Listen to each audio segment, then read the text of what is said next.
How does a tender port work for MSC Cruises? Imagine cruising into a beautiful, remote bay where your ship can't dock directly at the pier. That's when a tender port comes into play, and it's quite an interesting process. When MSC Cruises visits a port that doesn't have the right infrastructure for large ships to dock, the ship anchors offshore in a safe spot. Instead of pulling into a dock, the ship stays in the water, and smaller boats called tenders are used to transfer passengers to shore.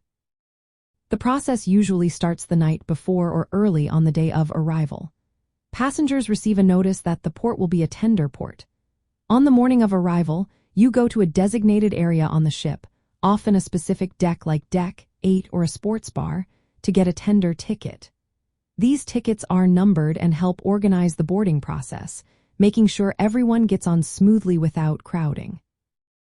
When the ship anchors, the crew lowers the tender boats into the water.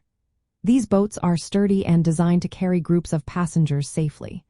The ride to shore usually takes less than 10 minutes, giving you a quick, scenic view of the coastline and the anchored ship. Once you arrive at the port terminal, you show your MSC Cruise card to enter and start your day on land. For the trip back to the ship, tenders run at regular intervals throughout the day. You don't need a ticket to get on the return trip, as the crew helps with boarding and disembarking. The tender service is free for passengers and carefully coordinated to work well even if the weather gets a little rough. From a travel perspective, tender ports mean extra planning. If you have shore excursions booked independently or want to catch a train, you need to keep an eye on tendering times. MSC Cruises' system of numbered tickets helps keep everything organized, so you're not rushing or waiting too long. It's a smart way to visit smaller or scenic ports that don't have large docks.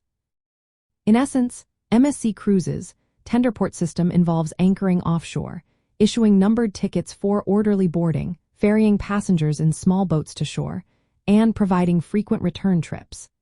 This setup makes it possible to visit beautiful, less accessible places while keeping everyone safe and comfortable.